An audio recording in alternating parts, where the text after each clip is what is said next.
ब्रह्मनाथ।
अंतरिक्षं शांति, पृथ्वी शांति, आपः शांति, औषधयः शांति, वनस्पतयः शांति, विश्वे देवाः शांति, ब्रह्मा शांति, सर्वं शांति, शांतिरेव शांति, सामा शांतिरेधि। ओम शांति शांति शांति। मात्र प्रणामे 2 3।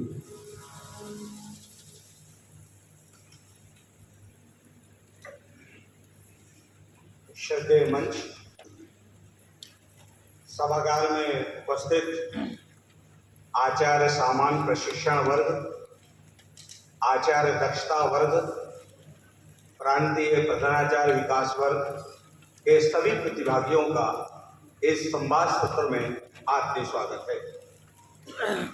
श्रद्धेय मंच के परिचय के लिए मैं शिवपुरी विभाग के विभाग समन्वयक आदरणीय गुरुचरण जी को सादर आमंत्रित करता हूं कि वे श्रद्धेय मंच का परिचय हम सबसे करें।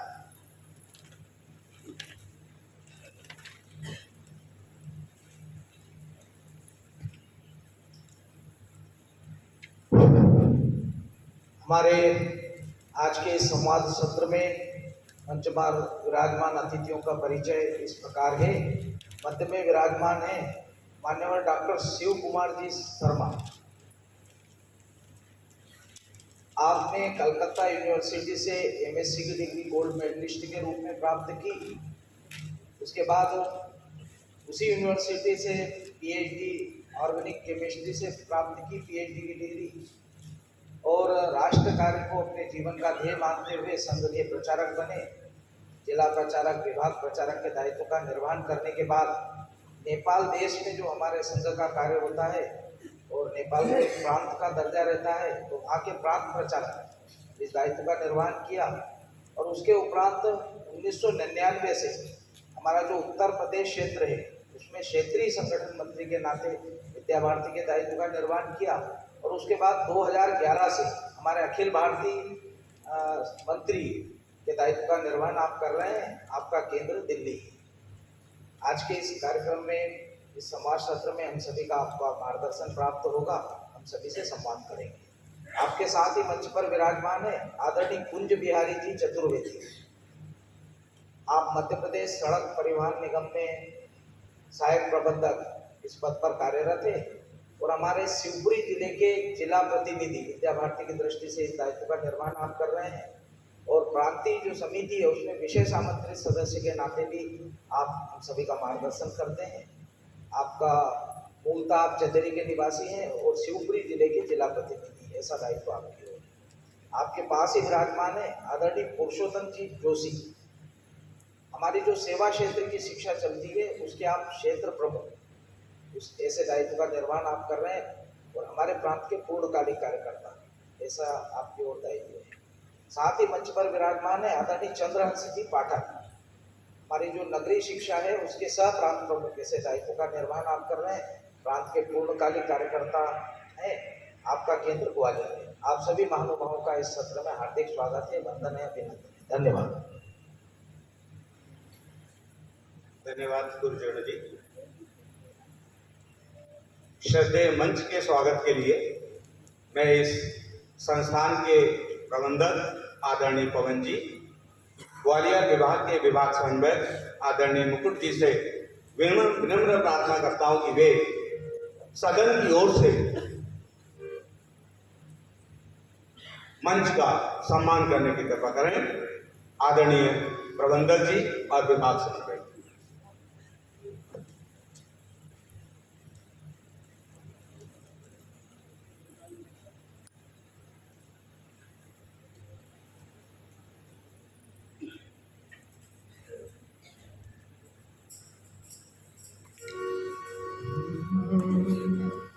अतिथि होते सदा देवता, शास्त्र ये कहते हैं।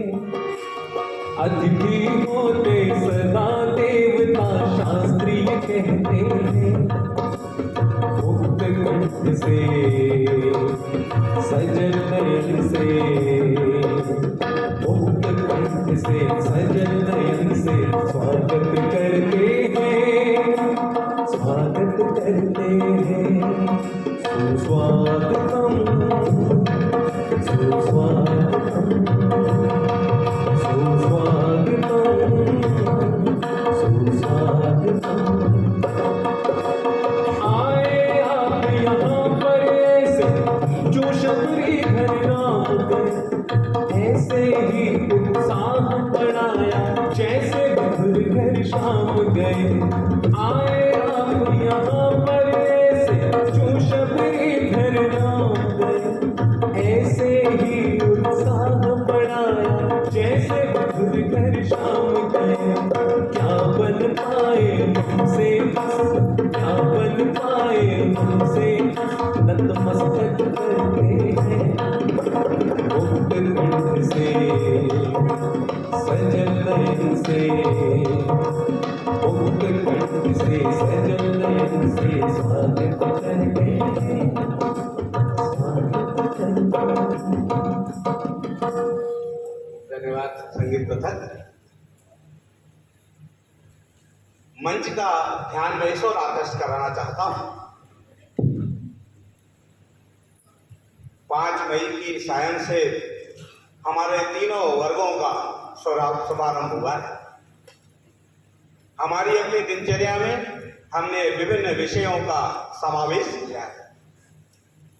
संवाद सत्र में हम देश के ख्यातिनाम एक सारे वक्ताओं को सुनकर कैसे हम विद्यार्थियों का सृजन करेंगे, इन बिंदुओं को आत्मसात करते हैं। तो कक्षा कक्ष में शिक्षण की जो कौन कौन सी पेडागोजी है उसको सीखने का प्रयत्न करते हैं। विमर्श के सत्र में वर्तमान विषयों पर आपस में विचार विमर्श करके और कोई अमृत प्राप्त करते हैं। हमारे इन वर्गों में प्रांतीय प्रधानाचार्य विकास वर्ग के सभी प्रतिभागियों ने हमारी जो दिनचर्या है इसमें कार्यशाला के लिए हमारा समय सुनिश्चित है। सभी प्रतिभागियों ने वर्तमान परिदृश्य में अनेक विषयों को हमने हमारी इस संरचना में शामिल किया है। हम सब कार्यकर्ताओं को तलाशना और तराशना, इस दृष्टि से प्रधानाचार्य विकास वर्ग के प्रतिभागियों ने स्वाधीनता के अमृत महोत्सव के निमित्त एक हस्तलिखित पत्रिका जिसका शीर्षक है अमृत कलश वो तैयार किया है। इस पत्रिका में उन प्रतिभागियों को जिनकी चित्रकला में जिनका वैशिष्ट है, जो बहुत अच्छा लिख लेते हैं, बहुत अच्छे ड्राइंग कर लेते हैं, ऐसे सभी कार्यकर्ताओं का समावेश कर हमने इस पत्रिका को तैयार किया है। अत्यंत सौभाग्य का विषय है कि मंच से हमारी इस पत्रिका का आज विमोचन होना है। मैं पत्रिका के संपादक और नरसिंहगढ़ विद्यालय के प्राचार्य आदरणीय लोकेंद्र जी को सादर आमंत्रित करता हूं कि वे मंच से पत्रिका का विमोचन कराएं। आदरणीय लोकेंद्र जी जोरदार करतल ध्वनि से अभिनंदन करें। यह अवसर है अपनी प्रतिभाओं को हम कैसे तलाशें और तराशें।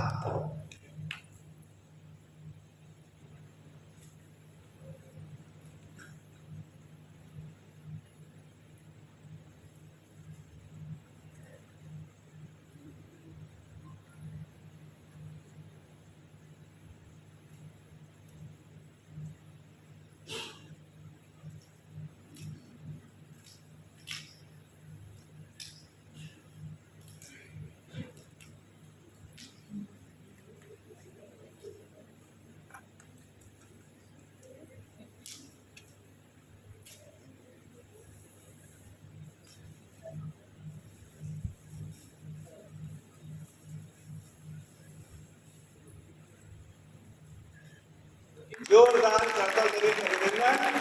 उद्घोष करिए भारत माता की, भारत माता की वंदे वंदे। बहुत बहुत धन्यवाद। इसी क्रम में आचार्य दक्षता वर्ग में हमने राष्ट्रीय शिक्षा नीति 2020 के संदर्भ में 4 समूह की संरचना की है। एक समूह हमारा प्रिपरेटरी स्टेज है, एक मिडिल स्टेज है और 2 हायर सेकेंडरी स्टेज के हमारे समूह हैं। समूह क्रमांक 1 आचार्य दक्षता वर्ग और समूह क्रमांक 4, ये दोनों समूह के कार्यकर्ताओं ने अलग अलग शीर्षक को लेकर हस्तलिखित पत्रिका तैयार की है। एक समूह ने स्वाधीनता के अमृत महोत्सव को लेकर उत्सर्ग नाम की हस्तलिखित पत्रिका तैयार की है। तो वर्तमान में ज्वलंत समस्याएं, पर्यावरण का संरक्षण, इसको लेकर धरा हस्तलिखित पत्रिका तैयार की है।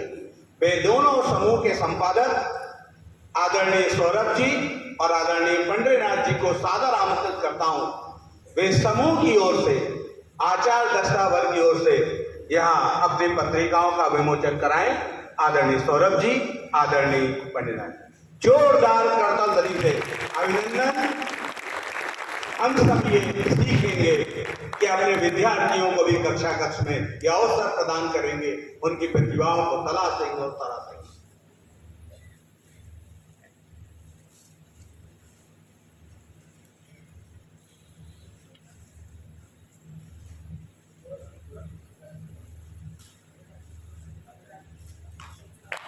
जोरदार घोष करिए वंदे। जोरदार आवाज आनी चाहिए सदन में, वंदे वंदे भारत माता की।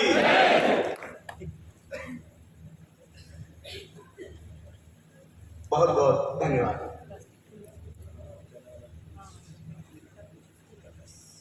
आदरणीय डॉक्टर शिव कुमार जी को हम सब सुनने के लिए लालायित हैं।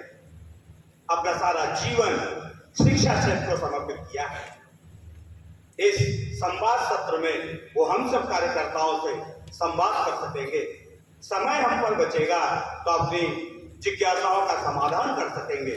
मैं मंच के शेष अतिथियों से विनम्र प्रार्थना करता हूं कि वे सामने सोफे पर अपना स्थान आरक्षित है वहां स्थान ग्रहण करें और आदरणीय डॉक्टर शिव कुमार जी से विनम्र प्रार्थना करता हूं कि इस अवसर पर हम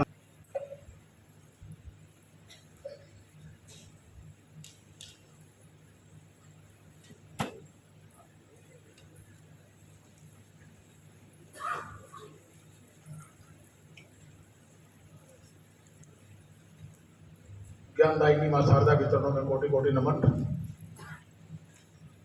विद्या भारती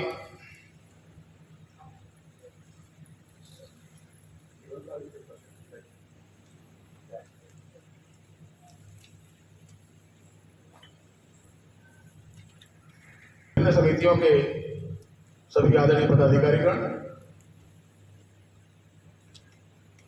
इस वर्ग में सहभागी होने वाले आप सभी ज्येष्ठ श्रेष्ठ कार्यकर्ता भाइयों बहनों, भारत के बारे में जब हम विचार करते हैं तो स्वाभाविक बात से हमारी जो हजारों लाखों वर्ष की एक विरासत है, जो हमारी पहचान बनी है, उसका जो विभिन्न प्रकार का जो डायमेंशन है, विभिन्न प्रकार के जो आयाम हैं, उनके बारे में जितनी गहराई से हम विवेचना करते चलेंगे, जितनी गहराई से हम उसका विचार करते चलेंगे, उतनी ही गहराई से अलग अलग प्रकार के जो पहलू हैं वो हमारे सामने एक अनावरण होता जाता है। जैसे पर्दा हटता है ना,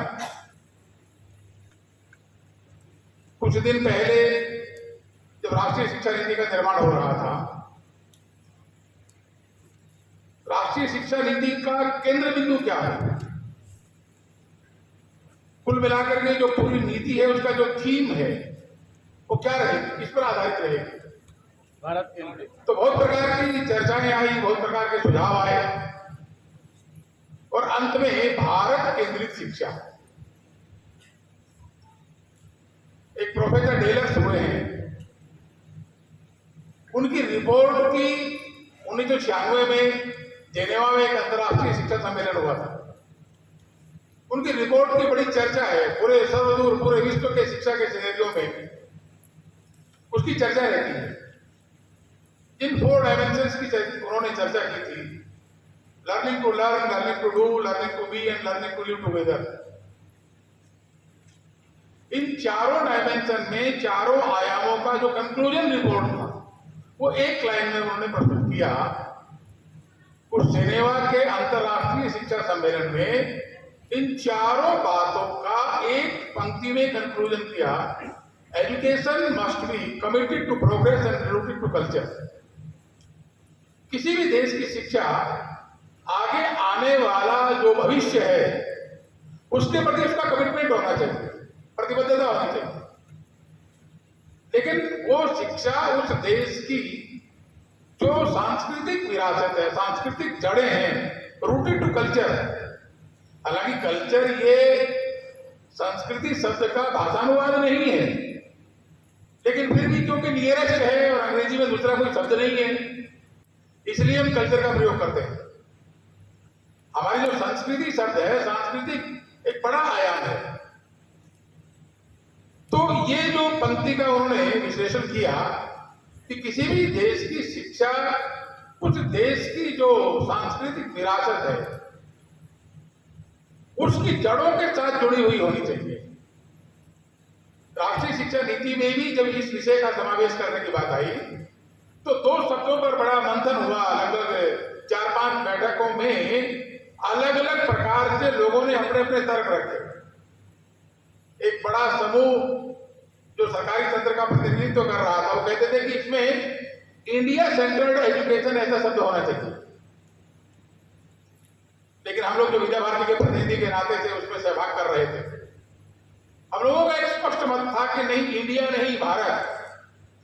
क्योंकि जब हम इंडिया कहते हैं तो हमारी जो पौराणिक विरासत है वो 200, 250, 300 साल में सिमट जाती है। और जब हम भारत कहते हैं तो लाखों वर्षों की विरासत का प्रतिनिधित्व करते हुए हमें गर्व की अनुभूति होती है। इसलिए अंग्रेजी में भी जो राष्ट्रीय शिक्षा नीति का डॉक्यूमेंट बना उसमें इंडिया शब्द का प्रयोग नहीं किया गया है, भारत सेंट्रिक एजुकेशन, हिंदी में भारत केंद्रित शिक्षा। तो हमारा जिस भारत केंद्रित की हम बात करते हैं उसकी क्या परंपराएं, उसका क्या वैशिष्ट्य, उस सब के बारे में जितनी अधिक मात्रा में हम सब जो शिक्षा के क्षेत्र में काम करने वाले बंधु भगिनी हैं, जितना अधिक हम विवेचना करेंगे, जितना अधिक उसके बारे में जानेंगे, उतना ही अधिक मात्रा में हम अपने विद्यार्थियों को, भैया बहनों को जो दृष्टि चाहिए, दो प्रकार की चीजें रहती है, एक है विषय ज्ञान और दूसरी है सांस्कृतिक दृष्टि। विद्या भारती में जिसको हम संस्कार शिक्षा कहते हैं। तो केवल विषय ज्ञान देना यह पर्याप्त नहीं है। उस विषय ज्ञान के साथ साथ हमारी जो सांस्कृतिक परंपराएं हैं, सांस्कृतिक मान्यताएं हैं, सांस्कृतिक विरासत है, हमारे पूर्वजों ने जो हजारों लाखों वर्ष इस साधना और तपश्चर्या के आधार पर जो अर्जन किया है, जो प्राप्त किया है, जो अचीवमेंट्स हैं, वो अगर हमारे भैया बहनों को, हमारे विद्यार्थियों को पता लगेगा तो एक आनंद की अनुभूति होगी, गर्व की अनुभूति होगी और आने वाले भविष्य की चुनौतियों को हम ठीक से उसका अनुसरण करते हुए उसका समाधान दे सकेंगे। ऐसा एक विषय अभी हम लोग जो इस 2-3 मिनट की भूमिका के साथ मैंने इस विषय की एक जो दृष्टि है वो आपके सामने रखी है। अभी कुछ स्लाइड्स में हम उन विषयों को थोड़ा जानने का प्रयास करेंगे, समझने का प्रयास करेंगे। जो आपके सामने ये जो स्लाइड का पीपीटी का प्रेजेंटेशन हो रहा है, इसमें कोई शब्द से आप कृपया नोट मत करिएगा, ये बाद में आपके लिए ही है, आपको मिल जाएगा। केवल आप विषय को समझने का प्रयास करेंगे, उसको थोड़ा सा जानने का प्रयास करें, उसके साथ थोड़ा कोरिलेट होने का प्रयास करें। सोशल मीडिया में आजकल जिसको लिंकअप कहते हैं ना, एक चीज को दूसरे के साथ जोड़ते हैं तो कहते हैं लिंक के साथ जोड़ा जाता है।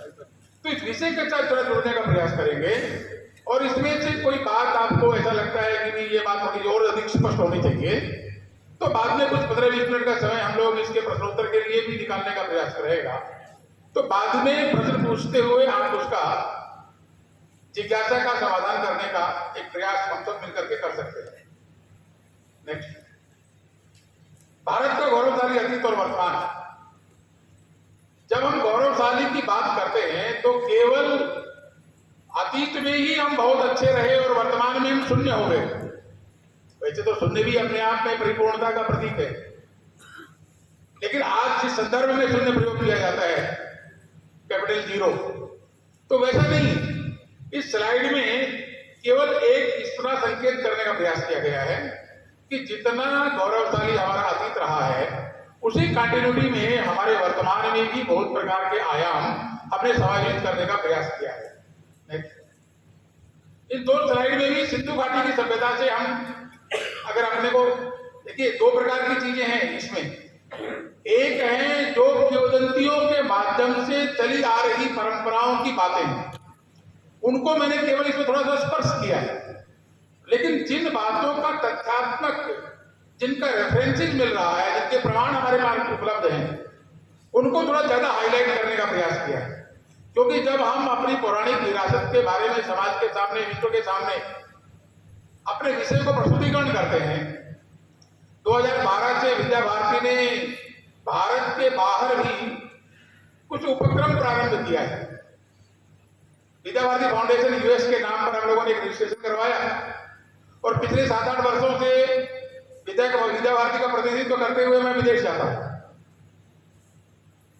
इस 2 साल कोरोना पीरियड को छोड़ दिया जाए तो 12 से 18 तक 19 तक लगातार जाने का मौका मिला।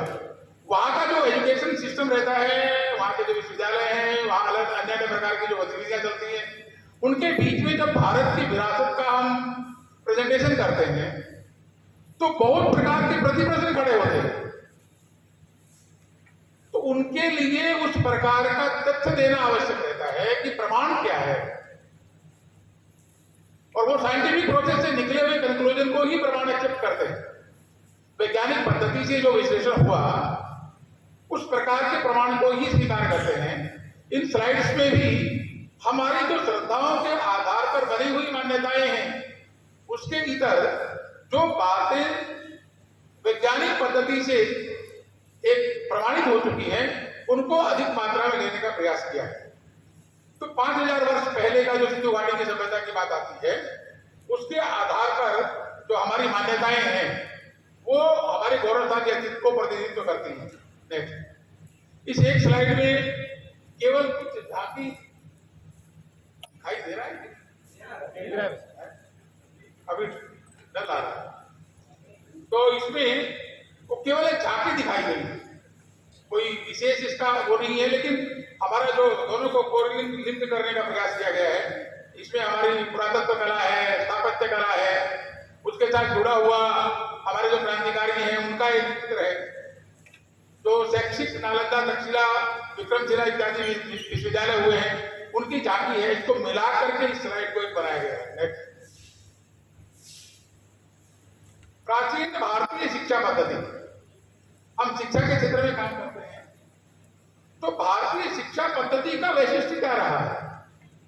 हमारी गौरवशाली परंपराओं में जो मनुष्य निर्माण का मूल आधार है शिक्षा, ये क्या केवल अक्षर ज्ञान प्राप्त करने वाली माध्यम मात्र रहा है क्या, या मनुष्य के जीवन का, जिसको हम कंप्लीट पर्सनैलिटी कहते हैं, पूर्ण व्यक्तित्व कहते हैं, उसके निर्माण का आयाम ये भारतीय शिक्षा पद्धति रही है। आज पूरे विश्व में जिस शिक्षा पद्धति की बड़ी चर्चा है वो फिनलैंड की शिक्षा है। फिनलैंड बहुत छोटा सा देश है। अपना जो शिवपुरी जिला है ना, इससे बस एक लगभग 1.5-2 गुना समझिए, इतना छोटा सा देश है, परंतु दुनिया के रिसर्चर्स जाते हैं फिनलैंड की शिक्षा पद्धति का अध्ययन करने के लिए। जब हम लोग गए और वहां जाकर के एक लगभग 12-13 दिन का प्रवास था और उसको देखने का, समझने का प्रयास किया, तो ध्यान में आया कि ये तो वही सब कुछ है जो हम अपने यहाँ बोलते हैं। वो किस प्रकार से जीवन का विकास होता है, किस प्रकार से पंचकोशीय विकास के आधार पर दृष्टि निर्माण होती है, किस प्रकार से मनुष्य के अंदर चरित्र की प्रामाणिकता बनती है, किस प्रकार से जीवन के अंदर वैल्यू एजुकेशन जिसको कहते हैं जीवन मूल्य, उनका निर्माण होता है। और क्लास 1 को ऑनवर्ड, पहली कक्षा से लेकर के और ऊपर हायर एजुकेशन तक ये सभी चीजें समानांतर कैसे चलती हैं, वो सभी प्रकार की बातें उस फिनलैंड के एजुकेशन के अंदर है। हमारे शिक्षा का भी तो यही वैशिष्ट रहा है, केवल न्यूनता इतनी ही रही है, हम अपने इस बीच के 1400-1500 वर्षों के कालखंड की जो संघर्ष का कालखंड रहा, मैं उसको गुलामी का कालखंड नहीं कहता, हम संघर्षशील रहे। गुलामी तो होती है कि साइलेंटली हम एक्सेप्ट कर लें कि हम आपके गुलाम हैं, हमने एक्सेप्ट नहीं किया, हम रिएक्ट करते रहे। वो रिएक्शन अलग अलग प्रकार का रहा, परंतु जो संघर्ष का कालखंड रहा, इस नाते से हम अपनी उस विरासत को विश्व में प्रसिद्ध नहीं करवा पाए।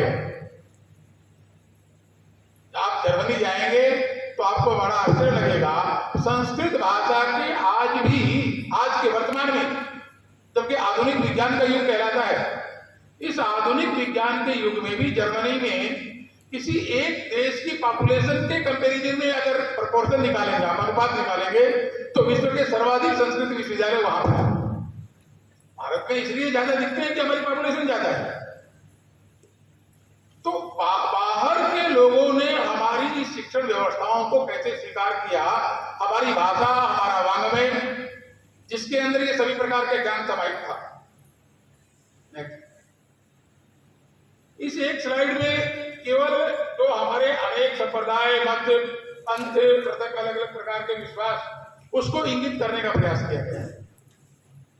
हमारा जो वैशिष्ट रहा है, इतनी विविधताएं हैं। विद्या भारती के दायित्व में 11-12 वर्ष से लगभग अखिल भारतीय दायित्व होने के कारण से कश्मीर से कन्याकुमारी तक और नॉर्थ ईस्ट से लेकर के और कच्छ तक अलग अलग प्रांतों का प्रवास करने का मौका मिलता है। 2 प्रकार के वैशिष्ट देखेंगे आप। एक वैशिष्ट है कि कॉमन क्या है सभी में, तो मान्य परंपराएं कॉमन है। अभी इस नेशनल एजुकेशन पॉलिसी को लेकर के भारतीय खेल ऐसा एक टॉपिक आया, एक विषय आया, तो जिसको हम लोग अपने यहाँ शिवपुरी में गिल्ली डंडा कहते हैं। यही एजेटिक खेल अरुणाचल में भी है, नाम भिन्न है, थोड़ी सी पद्धति और नियम भिन्न है, परंतु वही है। बालिकाओं के बीच में वो जो लंगड़ी खेल खेला जाता है ना, वो खेल तमिलनाडु में भी वैसा ही है। और आप अगर लेह लद्दाख की संस्कार बेरी में चले जाएंगे, विद्या भारती का एक विद्यालय वहां चलता है, उसके प्रवास में मैं गया था, 100% बौद्ध बाहुल्य चित्र है। तो वहां भी वो बच्चियां वैसा ही खेल खेलती हैं। भाषा की भिन्नता है, इस कारण से पद्धति की थोड़ी भिन्नता है, लेकिन मूल खेल वही है। अर्थात हमारा एकात्म रूप जो है, भिन्न भिन्न प्रकार के परिवेश, खान पान, रहन सहन, बोली भाषा, व्यवहार भिन्नता का होने के बावजूद भी हमारी इस एकात्मता के भाव को प्रदर्शित करता है। उत्तरकालीन जो वैदिक युग जिसको हम कहते हैं, उस वैदिक युग के आधार पर 4 प्रकार की संहिताओं का वर्णन आता है। सामवेद संहिता है, यजुर्वेद संहिता है, अथर्ववेद संहिता है और ब्राह्मण ग्रंथ हैं। इन चारों में अलग अलग प्रकार के विषय हैं। जो सामवेद संहिता है, ये पूरा गायन की विधा, वादन की विधा, नृत्य की विधा, जिसको हम ललित कलाएं कहते हैं, उसको प्रदर्शित करता है। और अभी आधुनिक विज्ञान के युग में एक एक्सपेरिमेंट हुआ, आप सबको जानकर के बड़ा आश्चर्य लगेगा कि गायन, वादन, नृत्य ये भारतीय दृष्टिकोण में केवल मनोरंजन के साधन मात्र नहीं है,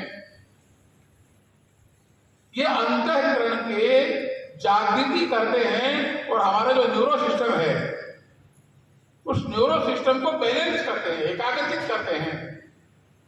और कैसा प्रभाव होता है, एक एक्सपेरिमेंट हुआ है। मैं एक रिसर्च पेपर पढ़ रहा था फ्रांस का।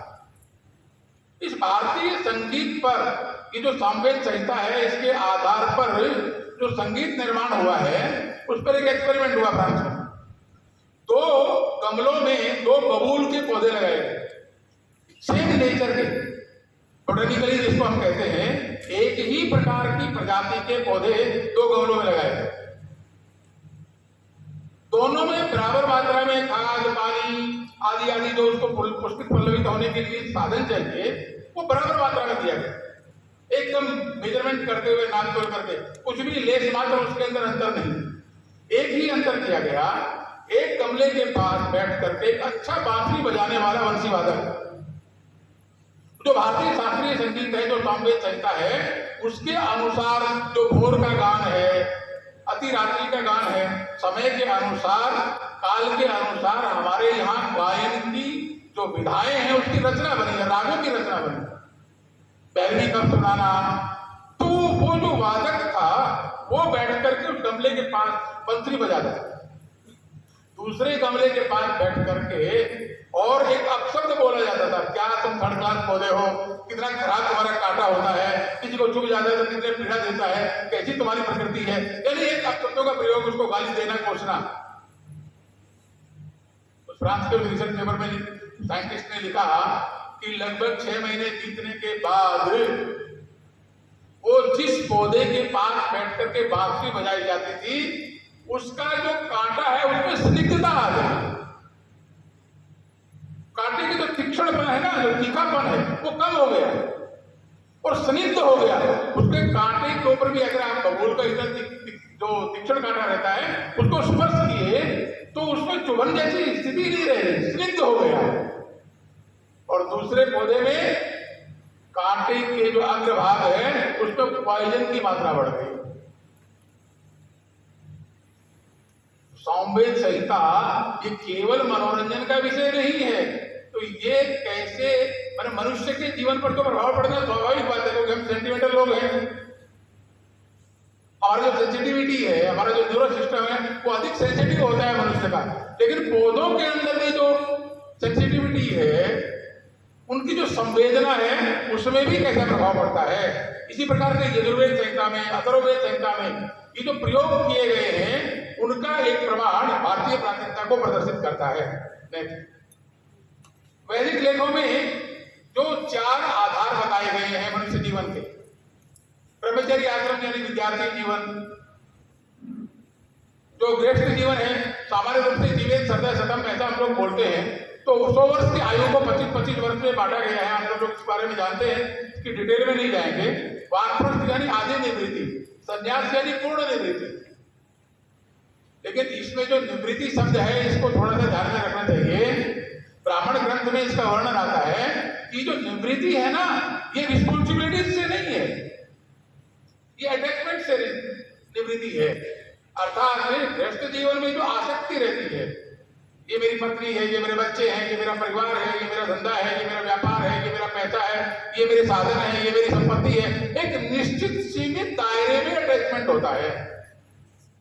धीरे धीरे उस निश्चित से वसुधैव कुटुंबकम यानी अपने मन को उदार करना, ये निवृत्ति है। संन्यास आश्रम में जाते समय भी जो तैत्तिरीय उपनिषद के अंदर व्यक्ति से परमेष्ठि की बात आई है, व्यक्ति है, परिवार है, समाज है, राष्ट्र है, उसके बाद विश्व है और फिर कॉस्मोस है, पूरी सृष्टि है और फिर परमेष्ठि है। ये जो 22वें चतुर्मंडल के जो सप्तमंडलीय आधार है व्यक्ति से परमेष्ठि तक का, उसके आधार पर उदारमन होना, ये निवृत्ति है। भारतीय मान्यताओं में इसको कहा है संन्यास यानी पूर्ण निवृत्ति। यानी व्यक्ति जो है वो परमेष्ठि के पद को प्राप्त कर लेता है, अर्थात संपूर्ण सृष्टि ही उसका परिवार हो जाता है। मगध साम्राज्य 684 ईस्वी पूर्व से 320 ईस्वी पूर्व तक का जो एक ऐसा साम्राज्य हुआ है, जिस साम्राज्य में इन सभी प्रकार की जिनकी हम हमारी गौरवशाली परंपराओं की चर्चा कर रहे हैं, इनको विकसित होने का अवसर मिला। उस दृष्टि से क्या क्या उस समय का पॉलिटिकल सिस्टम था, 16 जनपदों में कैसे विभाजित था, उसका एक झलक इस स्लाइड के माध्यम से, लगभग 48-49 स्लाइड है, थोड़ा सा ज्यादा विश्लेषण किसी एक स्लाइड पर नहीं करेंगे, नहीं तो बाद में फिर चर्चा करने का अवसर नहीं बचेगा अपने पास। कल हम लोग रात्रि में चर्चा कर रहे थे कि 1.5 घंटे में क्या क्या करना है, तो मैं कोशिश करता हूँ जरा केवल संकेत रूप में आपको बताने का। जिसको अधिक मात्रा में अध्ययन करना है वो उस विषय की गहराई में जा सकता है। तो जो साम्राज्य की जो स्थापना की थी महाराजा बृहद्रथ थे, उनके द्वारा उस साम्राज्य की स्थापना हुई और उसके आधार पर वो जो 684 ईस्वी पूर्व से 320 ईस्वी पूर्व तक का जो कालखंड रहा है, उसमें एक तरह से कहिए कि इन सभी प्रकार की परंपराओं को विकसित होने का एक स्वर्णिम कालखंड रहा है, उसका एक संकेत इसमें किया है। दूसरा चोल प्रशासन, दक्षिण भारत के अंदर जो तंजावुर नाम का स्थान है, वो उसकी राजधानी रही है चोल प्रशासकों की, और उनके पास जल सेना का वर्णन आता है। आज नेवी सिस्टम दुनिया के जो अलग अलग देश हैं उनके अंदर, उनके यहाँ जिस प्रकार के जो पोत बनाए जाते हैं, चोल साम्राज्य में जो जल सेना थी उसके 70 रेजिमेंट थे, जो पुस्तकों में वर्णन आता है, और जल सेना के भी पास कैसे पोत थे उसका भी वर्णन उसमें आता है।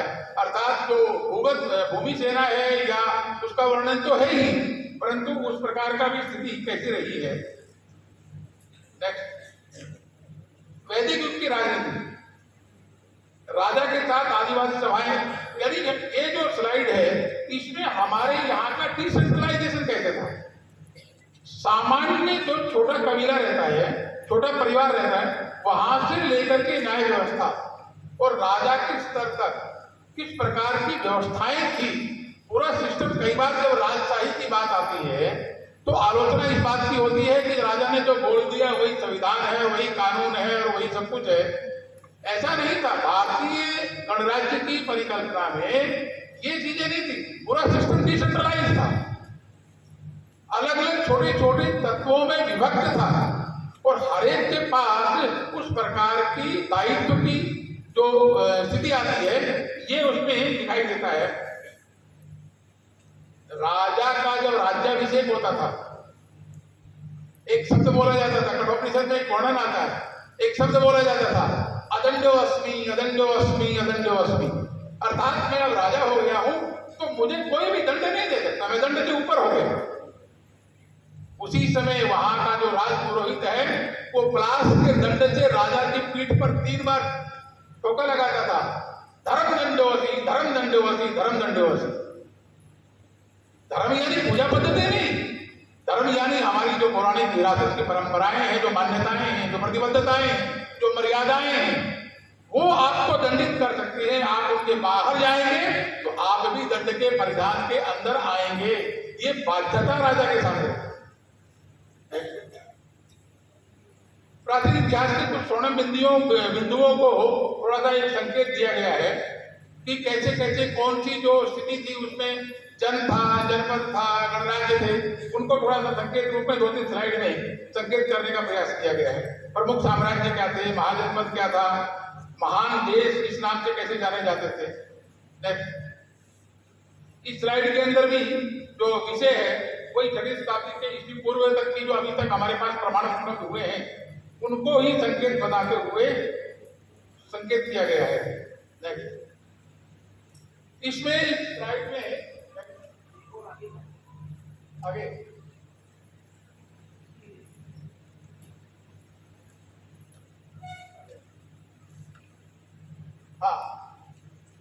जो हर्षवर्धन का साम्राज्य है उसका एक स्लाइड के अंदर संकेत किया गया है। आप कभी प्रयाग संगम स्नान करने के लिए गए हो तो वहां सम्राट हर्षवर्धन की एक प्रतिमा लगी हुई। मैं जब मेरे पास दायित्व आया और मेरा प्रयाग केंद्र हुआ विभाग प्रचारक के नाते से, तो हर्षवर्धन के बारे में मैं तो विज्ञान का विद्यार्थी हूँ, इतिहास का विद्यार्थी तो कभी रहा नहीं, लेकिन फिर भी जानने की इच्छा हुई। तो इसका वैशिष्ट्य क्या रहा है सम्राट हर्षवर्धन का, तो आपको बड़ा आश्चर्य लगेगा, कितना आनंद की अनुभूति भी होगी। वर्ष में एक बार जब कुंभ का 12 वर्ष का होता है, माघ स्नान का, माघ पूर्णिमा में जब मेला भरता था प्रयाग के तट पर, तो सम्राट हर्षवर्धन अपनी जो जितनी भी निजी संपत्ति थी, 2 प्रकार की संपत्ति का वर्णन आता है राजाओं में। एक जो राजकोष है वो महाराजा की निजी संपत्ति नहीं है, उसमें जो व्यवस्था है यानी वो टैक्स पेयर्स का, आज के अगर विचार करेंगे वो टैक्स पेयर्स की संपत्ति है, जिनके द्वारा कर आता है वो उनकी संपत्ति है। उसका उपयोग केवल विकास के साधनों के लिए किया जाएगा। राजा की जो अपनी निजी संपत्ति है, राजा उसको पूर्ण रूप से दान कर देता था, यानी कुछ भी एक पैसा भी, एक पाई भी उसके पास नहीं रहती थी। पैसे की कल्पना नहीं थी उस जमाने में, पाई की कल्पना आती थी।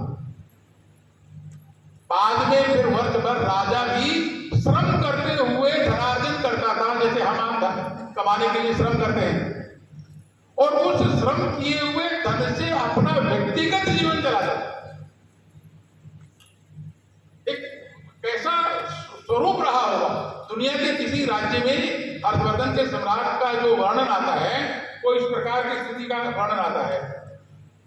वहां 2 प्रकार की धातुओं का वर्णन आता है, एक है बेल और दूसरा है गंगा धातु। इन दोनों धातुओं का, यानी अगर उस हिसाब से बात करें जिसको हम टीन कहते हैं, उस दोनों प्रकार की धातुओं का भी उस समय मैंने कितना, आज के लगभग 22वीं, अभी हम लोग 21वीं शताब्दी में है, ये 2100 साल प्लस 800 साल, लगभग 3000 साल पहले उन धातुओं को शोधन करने का और उनका विकास करने का हमारे पास में टेक्निकल दृष्टि से कैसे संसाधन थे, कैसी सिद्धताएं थी, ये वर्णन उसमें आता है। नेक्स्ट, अब ये जो स्कंदगुप्त की जो बात आती है, गुप्त काल, उसमें कला और वास्तुकला, जो बिल्डिंग बनाने के जो तरीके हैं या अलग अलग प्रकार की जो पिरामिड बनाने के तरीके हैं, पिरामिड की जब बात आती है तो मिस्र का इस्तेमाल होता है। हमारे यहाँ जो कॉन्सेप्ट है जिसको गुंबद कहते हैं, वो अलग अलग कोणीय है, अष्टकोणीय है, षष्ठकोणीय है, चतुष्कोणीय है, त्रिकोणीय है, और अलग अलग प्रकार के गुंबद में, यानी अलग अलग प्रकार के, आज की भाषा में कहेंगे तो पिरामिड में अलग अलग प्रकार के जो न्यूरो पार्ट्स हैं वो एक्टिवेट होते हैं। ये विज्ञान के द्वारा सिद्ध हुआ है। अभी एक अमेरिका के कैलिफोर्निया यूनिवर्सिटी है, वहां के एक रिसर्चर्स ने भारत की जो मंदिर है उनमें जो अलग अलग प्रकार के गुंबद, जहाँ गर्भगृह हम कहते हैं, जहाँ प्रतिमा का स्थापत्य होता है, उनका उसके ऊपर शोध किया है। उस गुंबद के नीचे बैठ करके, यानी गर्भगृह में बैठ करके जब हम कोई ध्वनि करते हैं, श्लोक पढ़ते हैं या कोई ध्वनि करते हैं, घंटा बजाते हैं, कोई भी, तो उसकी जो रिफ्लेक्शन है, उसकी जो वेव्स है, उसकी जो तरंगे हैं, वो अलग अलग कोण में अलग अलग ढंग से मनुष्य के मस्तिष्क पर इफेक्ट डालते हैं। मस्तिष्क के 3 भाग बताए गए हैं ना, कॉन्शियस माइंड, सब कॉन्शियस माइंड और अनकॉन्शियस माइंड। और जो तीनों योग शास्त्र के अंदर इड़ा, पिंगला और सुषुम्ना, इन तीनों नाड़ियों के साथ आज का जो आधुनिक विज्ञान है वो कोरिलेट करता है। इड़ा के साथ जुड़ा हुआ कॉन्शियस माइंड है, यानी चेतन मस्तिष्क है। पिंगला के साथ जुड़ा हुआ जो सब कॉन्शियस माइंड है, जो अवचेतन मस्तिष्क है। और जो सुषुम्ना है उसके साथ जुड़ा हुआ जो अनकॉन्शियस माइंड है, यानी जो अवचेतन मस्तिष्क है, सुषुप्त मस्तिष्क है। तो सुषुप्त ये कैसे काम करता है, उस गुंबद की कलाओं में हम जितना विश्लेषण इस समय चर्चा कर रहे हैं, आप कल्पना करिए 3-4 हजार वर्ष पहले जब इन कलाओं का विकास हुआ होगा, उस समय हमारे यहाँ का वैज्ञानिक विश्लेषण कितना गहरा रहा होगा। तो निर्माण करने वाले जो सामान्य मिस्त्री होते थे, राजमिस्त्री, उनको भी कितनी कल्पनाएं स्पष्ट रही होंगी कि अगर ये देवी की प्रतिमा का इसमें वो करना है और देवी से संबंधित श्लोक पढ़े जाएंगे, उस प्रकार के श्लोकों के लिए षटकोणीय चाहिए कि अष्टकोणीय चाहिए कि चतुष्कोणीय चाहिए कि त्रिकोणीय चाहिए, ये कल्पना उस समय के जो सामान्य काम करने वाले राजमिस्त्री हैं उनको भी इसके बारे में स्पष्ट था। यानी जब हम वास्तुकला की बात करते हैं तो हमारा ये ज्ञान जो विज्ञान सम्मत है, और आज के उस कैलिफोर्निया विश्वविद्यालय के साइंटिस्ट ने रिसर्च करते हुए जिसको प्रूव कर दिया है, तो ध्यान में आता है कि कितना गहराई तक उस समय पहुंचा रहा होगा। ये एक गुप्तकालीन जो कला और स्थापत्य का जो एक चित्र मिला है अभी कुछ शास्त्रों से, उसका केवल एक झलक इसमें दिखाने का प्रयास किया है। कुछ जो वैशिष्ट है, 2 प्रकार की शैली का वर्णन आता है भारत में। एक है द्रविड़ शैली, जिसके अंदर जो आकृतियां बनाई गई हैं, तंजावुर में जाइए तो जो शैव मंदिर मिलेंगे शिव की उपासना के, उसके भी 2 स्वरूप मिलते हैं। एक जहां अर्धनारीश्वर की प्रतिमा लगी हुई है, उसकी शैली भिन्न है, और जहां केवल शिवलिंग की उपासना होती है उसकी शैली भिन्न है। तो दोनों में भिन्नता क्या है? दोनों तो शिव के रूप है, लेकिन नहीं, उपासना करते समय जिस प्रकार के श्लोकों का वर्णन किया जाता है उसके अनुसार उस प्रकार की शैली रहेगी, तो मस्तिष्क पर वैसा ही असर आएगा। ये कल्पना केवल कल्पना नहीं है, तो इसको प्रमाण के रूप में सिद्ध करते हुए इस 2 प्रकार की शैली का वर्णन चोल साम्राज्य की वास्तुकलाओं में आता है।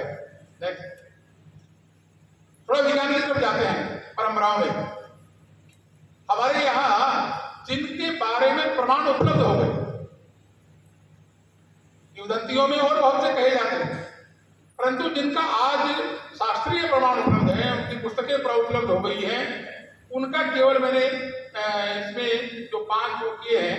महर्षि भारद्वाज का जो विमान शास्त्र है, एक बात ध्यान में रखिए कि इनको पढ़ते समय आपको उस समय की वोकेबलरी को जानना पड़ेगा, उसको शब्द भंडार को थोड़ा सा समझना पड़ेगा। मैं महर्षि भारद्वाज के विमान शास्त्र के जो श्लोक हैं उनका थोड़ा सा अध्ययन करने का प्रयास कर रहा था। उसमें एक शब्द आता है शिखर ग्रीवा। आप में से जो संस्कृत के विद्यार्थी रहे हैं, संस्कृत के प्राध्यापक हैं, ऐसे कौन कौन है? शिखर ग्रीवा का क्या अर्थ है? शिखर ग्रीवा बताएंगे बहन? शिखर यानी मोर, ग्रीवा यानी गर्दन। तो उसको पढ़ते समय, उस श्लोक को पढ़ते समय मन में सहजता से आपके भी मन में एक प्रश्न खड़ा होगा कि भारद्वाज ने विमान शास्त्र की जो अलग अलग पद्धतियां हैं उनका वर्णन करते समय इस शब्द का बार बार रिपीटेशन क्यों किया है? कई श्लोकों में, कई वल्लियों में, कई अध्यायों में ये शब्द बार बार आता है। तो मोर की गर्दन का विमान शास्त्र से क्या लेना देना? आज कोई आलोचना करने वाला इस प्रश्न को खड़ा कर सकता है। मैं संस्कृत का ज्ञाता नहीं हूं, परंतु संस्कृत के हमारे जो जानकार लोग हैं, संस्कृत भारती के राष्ट्रीय अध्यक्ष हैं सांस्कृत सलूजा जी, जो दिल्ली विश्वविद्यालय में संस्कृत के हेड ऑफ द डिपार्टमेंट रहे हैं, उनसे मैंने एक पूछा है कि क्या अर्थ है। तो बड़े मुस्कुराए, बड़ा आनंद से, विरोध विरोध से पूछा आपने क्या समझ में आया? लेकिन मेरे को कुछ समझ में नहीं आया। तो क्या आप विज्ञान तो जानते हैं ना? मैंने कहा हाँ, वो तो थोड़ा बहुत जानता हूँ। तो कॉपर सल्फेट जानते हैं? मैंने कहा हाँ, कॉपर सल्फेट जानता हूँ। तो ये शिखर ग्रीवा जो है ये कॉपर सल्फेट है, सामान्य भाषा में जिसको नीला तोता कहते हैं। हजारों साल बीत गए। भारद्वाज के विमान शास्त्र को बने हुए, उस पुस्तक की रचना को बने हुए लगभग 4000 साल से अधिक ज्यादा बीत चुके हैं, परंतु आज भी दुनिया में कहीं भी कोई भी विमान बनता है, उसकी जो आउटर लेयर है, जो बाह्य परत है, वो आज भी कॉपर सल्फेट से ही पोती जाती है। हमारे यहाँ का विज्ञान की समृद्धता का केवल उदाहरण है। कितने, क्योंकि जो सूर्य की जो अल्ट्रावायलेट रेज है उसको अवशोषित करने की, और उस अंदर जो जिस परत से, जिस धातु से विमान बना हुआ है, उस धातु को किसी भी प्रकार से प्रभावित होने से रोकने का एकमात्र साधन है कॉपर सल्फेट। ऐसे ही जो धर्मंतरी का आयुर्वेद शास्त्र है, आर्यभट्ट का शून्य का आविष्कार है, पतंजलि के योग शास्त्र का वर्णन आता है। ये सभी प्रकार के विषयों का थोड़ा गहराई से अध्ययन करेंगे तो 100% वैज्ञानिक पद्धतियों से, क्योंकि आज इनकी पुस्तकें उपलब्ध हो गई हैं और वो पांडुलिपियां भी उपलब्ध हुई हैं, उसका केवल एक स्लाइड इसमें बताया गया है। विश्व को भारत की देन, दो प्रकार के हम देन की बात मानते हैं। एक ज्ञानात्मक है, एक तकनीक आधार है। जब हम शून्य के आविष्कार की बात करते हैं, आप में से शायद किसी ने, मैं जब कक्षा 1-2 में पढ़ता था तो हम लोगों को कौवा, अद्दा, पौड़ा, सवाया, डेढ़ा, ढैया, यानी आज की भाषा में कहेंगे तो 0.25, 0.5, 0.75, 1.25, 1.5, 1.75 इसके पहाड़े पढ़ाए जाते थे। क्यों? क्योंकि उस समय वो जो फुट का विषय आता है या गज का विषय आता है, ये सब कैलकुलेशन में चलता था। आज के लगभग 50-55 साल पहले धीरे धीरे दशमलव पद्धति का जब विकास हुआ और हमारे भी तंत्र में जब वो विकसित हो गया, तो धीरे धीरे चीजें 2, 3, 4, 5 के पहाड़े याद होने शुरू हो गए। यानी वो 0.25 का, जिसको पौवा कहते थे, पौवा, अद्दा, पौड़ा, सवाया, डेढ़ा, ढैया, ये पहाड़े मिनिमम थे जो प्रारंभ के पहली कक्षा में याद करवा दो, आज आवश्यकता नहीं लगती। लेकिन ध्यान में आता है कि हमारे यहाँ जो तकनीकी का, गणित का, विज्ञान का जो जितने भी प्रकार की पद्धतियां विकसित हुई, ये पद्धतियां उस समय की आवश्यकताओं की चुनौती को ध्यान में रख करके विकसित की गई। जैसी आवश्यकता है, जैसी चैलेंज, उसके समझ करने के लिए उसी प्रकार की व्यवस्था का निर्माण करना। एक ये स्लाइड में थोड़ा सा जो धातुओं को लेकर के प्रयोग हुआ है, जो भट्टियां जैसी बनी हुई है, उसका एक चित्र एक उसमें मिला ग्रंथ में, उसको एडिटिंग देने का प्रयास किया है। सिकंदर और पोरक्स का विषय हम सब लोगों को मालूम है। तो वहां पर जो चित्र तक्षशिला के उसमें से मिले हैं, वो चित्रों का एक झलक ध्यान देने का प्रयास किया गया है।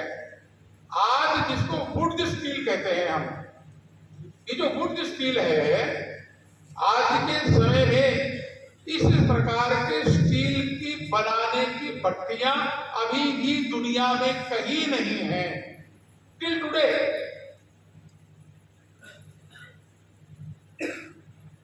अपने ग्वालियर में एक स्तंभ है, आप लोगों में किसी ने देखा है जाकर ग्वालियर के किले में? मुझे भी बहुत बाद में पता लगा, तो अभी 2-3 साल पहले मैं उसको देखने के लिए गया था। और दिल्ली के उस लोह स्तंभ की चर्चा तो विश्व प्रसिद्ध है। आज भी वो आकाश के तले खड़ा हुआ है, लेकिन इतने वर्षों के बीतने के बावजूद भी, लगभग 3000 वर्ष से अधिक समय बीतने के बाद भी कोई जंग नहीं लगा। कितना भी अच्छे से अच्छा स्टील बनाते हैं, अगर उसके ऊपर समय रहते पॉलिश नहीं की जाए तो 10 साल 20 साल 30 साल बीतते बीतते जंग लगना शुरू हो जाता है, आयरन ऑक्साइड हो जाता है। लेकिन इसमें कुछ नहीं लगा, कुछ भी कोई परत नहीं है, कोई उसके ऊपर पेंट नहीं किया जाता। 3000 वर्ष से वो ऐसे का ऐसा खड़ा है। वो जो गुड स्टील है, वो जो इस्पात की जो बनाने की पद्धति रही होगी, वैसी भट्टियां आज भी पूरे विश्व में कहीं नहीं बन पाई।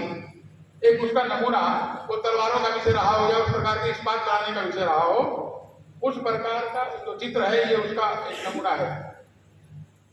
नेक्स्ट, एक बहुत अच्छे प्रसिद्ध इतिहासकार हुए विल डुरेंट।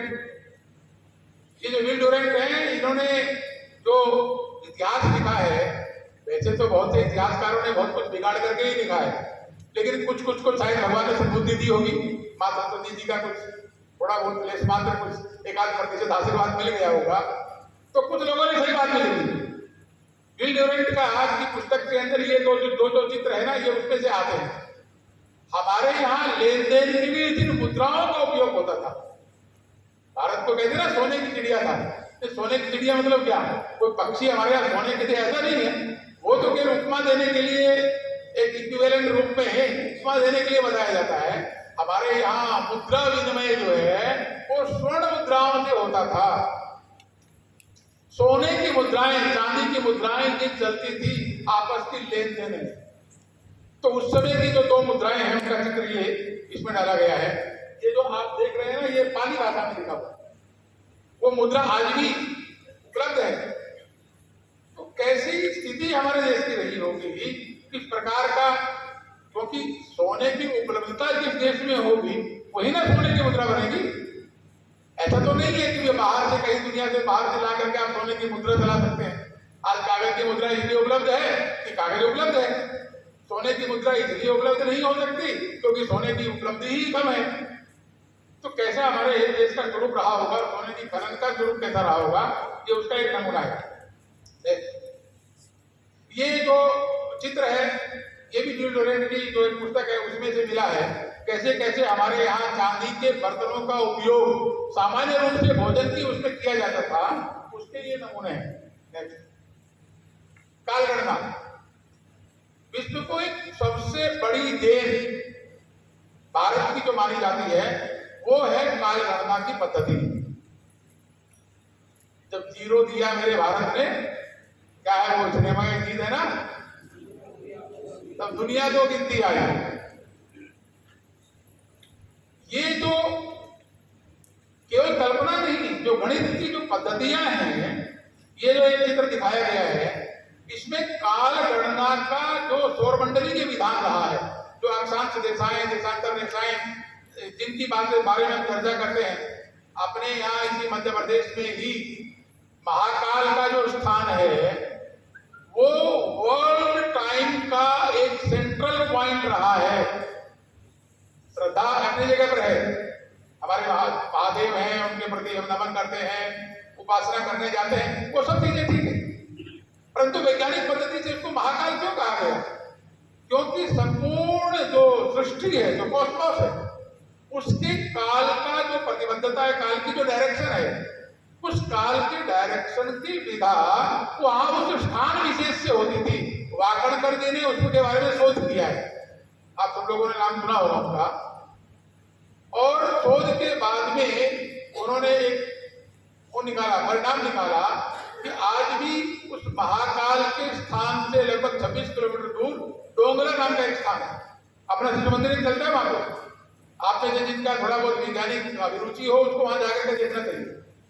आज वो स्थान, वो सेंट्रल पॉइंट डोंगला में हो गया है। डोंगला में आज भी दोपहर में 12 बजे जब आप जाएंगे तो प्रतिबिंब नहीं बनता, छाया नहीं बनती उस स्थान विशेष में। ये उसका वैज्ञानिक विश्लेषण है। यानी काल की प्रतिबद्धता का जो कैलकुलेशन है, वर्ल्ड वाइड जो कैलकुलेशन है, जितने भी सौरमंडल के ग्रह कैलकुलेट करते हैं, उन सभी का जो सेंट्रल पॉइंट है जहां पर छाया नहीं बन सकती, वो एकमात्र स्थान है था। और आज हम काल गणना में अंतरराष्ट्रीय स्तर पर किसको मानक मानते हैं? मालूम है किसी को? ग्रीनविच टाइम, जीएमटी जिसको कहा गया। ये जो ग्रीनविच टाइम है उसका कोई काल गणना से रिश्ता नाता नहीं, दूर दूर का कोई संबंध नहीं है, क्योंकि वो शासक रहे इसलिए उन्होंने ग्रीनविच टाइम को प्रसिद्ध कर दिया। और हमारे महाकाल का समय और डोंगला का समय वो कालबाह्य हो गया। लेकिन वैज्ञानिक विश्लेषण आज भी इसको स्वीकार करते हैं। कुछ शिक्षा के प्रमुख केंद्रों का संकेत इसमें किया है, तक्षशिला है, नालंदा है, विक्रम जिला, वल्लभी अवंतिका आदि आदि। आप विश्वविद्यालयों की संकल्पना का विचार करते समय एक बात ध्यान में रखिए, बौद्ध कालखंड के बाद हमारे यहाँ विश्वविद्यालयों की संकल्पना आई।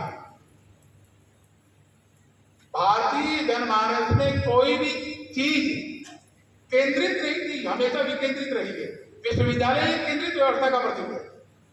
बौद्ध कालखंड में जब संघर्ष ज्यादा बढ़ा और राज्य ने परिस्थितियों को अपने हाथ में टेक ओवर कर लिया, क्योंकि जब राजा बौद्ध धर्म से विभूषित हो गया है तो उन्होंने बाध्य किया, और कलिंग के युद्ध का और सम्राट अशोक का आदि आदि वो सब जानते हैं, उसकी बारे में चर्चा करने की आवश्यकता नहीं है।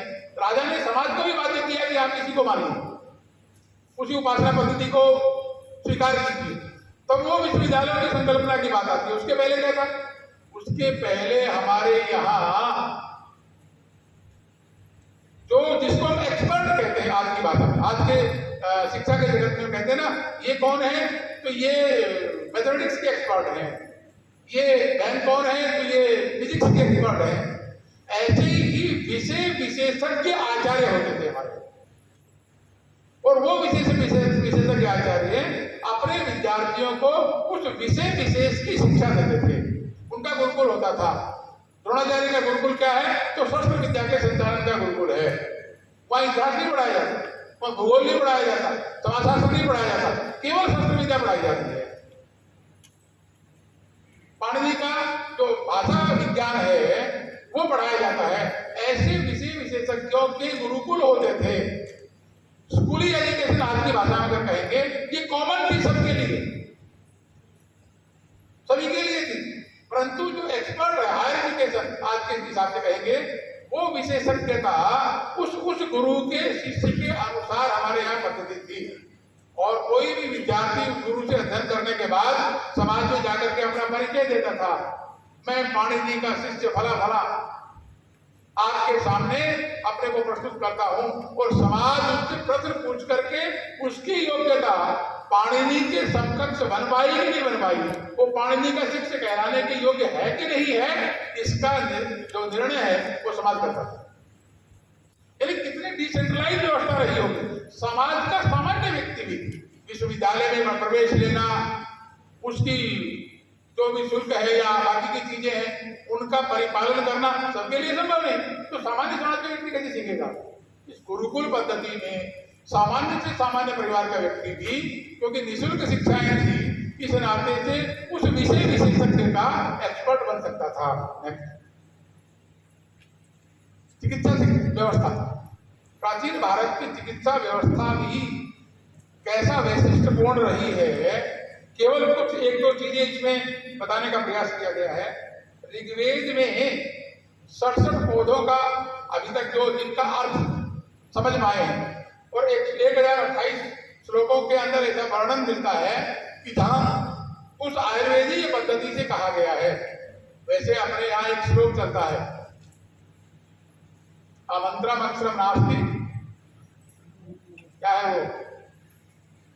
अमंत्रम अक्षरम नास्ति, नास्ति मूलम औषधम, अयोग्य है दोषो नास्ति, योजकश तत्र दुर्लभ।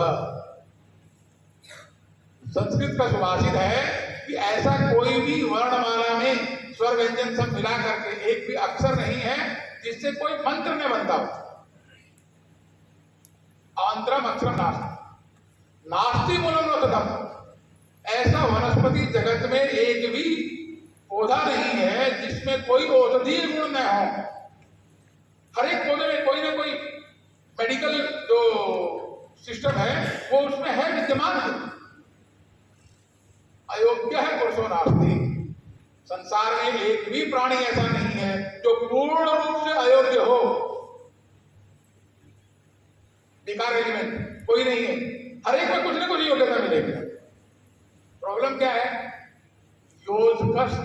दुर्लभ, उसको आइडेंटिफाइड करना, चिन्हित करना, ट्रेनिंग में ले आना और इम्प्लीमेंट करना, योजना बना देना, उसका उपयोग कर लेना, उस अक्षर का उपयोग कर लेना, उस औषधि का पौधे का उपयोग कर लेना और व्यक्ति का उपयोग कर लेना, यही कठिन है।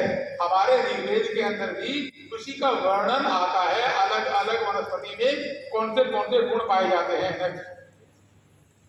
अथर्ववेद यजुर्वेद के अंदर 293 से 81 ये ऐसी 293 श्लोक नंबर है ये, और 81 औषधियों का वर्णन आता है। खगोल विज्ञान, सुश्रुत वगैरह, चरक का मैंने जानबूझ करके लिया नहीं क्योंकि आप सब लोग जानते हैं उनके बारे में, वो कैसे ऑपरेशन करते थे आदि आदि।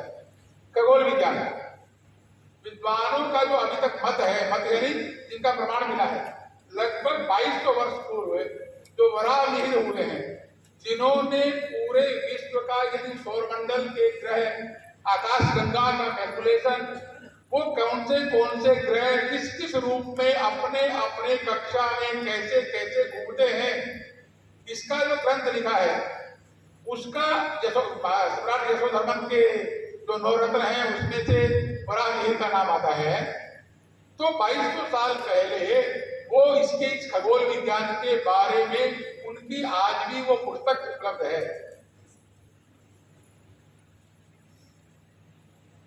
आज भी वो प्रमाण के नाते से वो पुस्तक उपलब्ध है। एक मजेदार एग्जाम्पल बताता हूं। अभी एक स्थान पर एक रिसर्च पेपर पढ़ा, ज्ञान का विद्यार्थी हूं, जिज्ञासु हूं, इसलिए कुछ ना कुछ दाएं बाएं ढूंढता रहता हूं। रिसर्च पेपर में क्या पता लगा, एक लगभग 4 साल पुरानी घटना है। अपने यहाँ जो दीपावली मनाने का समय है भारत में, तो एक तो उसकी मान्यता है कि भगवान राम लंका को विजय प्राप्त करके और 14 वर्ष का वनवास पूर्ण करके भारत वापिस अयोध्या आए वगैरह वगैरह सब जानते हैं। लेकिन हमारे यहाँ उस ग्रंथ में दीपावली को मनाने के लिए तिल के तेल का दीपक जलाना ऐसा क्यों कहा गया? क्या प्रश्न खड़ा होता है? भगवान राम का कोई तिल की फैक्ट्री से संबंध तो था नहीं कि भाई वो अयोध्या वालों ने तिल की फैक्ट्री लगाई है इसलिए तिल के तेल का ही दीपक जलाओ, ऐसा तो कहीं कोई चक्कर रहा नहीं। आज का कोई मंत्री होता तो शायद नहीं बताता, क्योंकि मेरी फैक्ट्री का तेल है इसलिए इसी का दीपक जला रहा है। तो इसके पीछे साइंटिफिक रीजन क्या है? आपको जान करके बड़ा आश्चर्य लगेगा। वराहमिहिर के ग्रंथ के उस खगोलीय विज्ञान के आधार पर हमारे उज्जैन के कुछ विद्वानों ने उसका रिसर्च किया और बाद में नासा के द्वारा उसको सर्टिफाई करवाया और पेटेंट हो गया है उसका 4 साल पहले। क्या कि जब सूर्य और पृथ्वी जो 67.5 डिग्री के एंगल पर जो घूमती है, तो कार्तिक अमावस्या, उसी दिन दिवाली मनाते हैं ना, कार्तिक अमावस्या एक ऐसा दिन होता है कि सूर्य के प्रकाश की जो अल्ट्रावायलेट रेज हैं वो सर्वाधिक भारत भूमि को प्रदूषित करती हैं। पूरे वर्ष भर में that is the single day, वो एक अकेला दिन है। तो फिर क्या करना? तो वो जो कालिमा है, जो प्रदूषण है, उसको अवशोषित करने के लिए कोई उपक्रम चाहिए। तो जिस ब्लैक होल के अनुसार जो प्रदूषण पैदा हुआ, तेल के दीपक को जब हम जलाते हैं तो उसमें से क्या निकलता है? तो येलो रेज निकलती है। तेल का दीपक अकेला एक वो है तिल का तेल। तिल का तेल एकमात्र ऐसा पदार्थ है जिसमें से येलो रेज निकलती है। वो जो अल्ट्रावायलेट रेज है, वो जो प्रदूषित करने वाली जो कालिमा है, इस येलो रेज के संबंध में आने के बाद वो ग्रीन में कन्वर्ट हो जाती है, यानी जो प्रदूषण है वो समाप्त होता है। That is the basic reason of scientific. आप कभी मैं विद्यार्थी के नाते से जब अध्ययन करता हूं समझ में आता है कि कितना गहराई से सोचा होगा हमारे यहाँ के ऋषियों ने। आध्यात्म श्रद्धा अपनी जगह पर है, राम की उपासना अपनी जगह पर है, लेकिन दीपावली आज तो हम ज्यादा प्रदूषण पैदा करते हैं, पटाखे जलाते हैं, मोमबत्ती जलाते हैं। मोमबत्ती जलाते से क्या होता है? जब वैक्स जलता है तो उसमें से ब्लू रेज निकलते हैं और वो और ज्यादा प्रदूषण फैलाती हैं। इसलिए मैं कई बार आप सबसे कहा करता हूं कि जरा इसको समझाइए लोगों को। उस दिन तेल के दीपक को जलाने का ही महत्व है। आप दूसरा कुछ भी जलाते हैं तो इस देश के लिए समस्या पैदा कर रहे हैं। गणित के क्षेत्र में समय भी जरा बढ़ता जा रहा है, तो यजुर्वेद में एक श्लोक आता है जिसमें 10 खरब तक की संख्या का वर्णन आता है। पाश्चात्य जगत अपने आप को जो मोर साइंटिफिक कहता है, अधिक मात्रा में कहता है ना, हम विज्ञान वाले लोग हैं पाश्चात्य जगत के, उनके यहाँ मैक्सिमम नंबर क्या है? गिनती का मैक्सिमम नंबर क्या है मालूम है किसी को? 1 2 3 4 ऐसा बोलते हैं ना। 100 100 200 900 99 999 और 1000 के बाद 10,000 के बाद 1 मिलियन। कोई गिनती ही नहीं है, क्योंकि उस नंबर की कैलकुलेशन करना ये उनके लिए संभव नहीं था। मिलियन है, बिलियन है, फिर ट्रिलियन है। हमारे यहाँ लाख, 10 लाख, करोड़, 10 करोड़, आगे यानी हम 10 खरब तक की संख्या यजुर्वेद में मिलती है।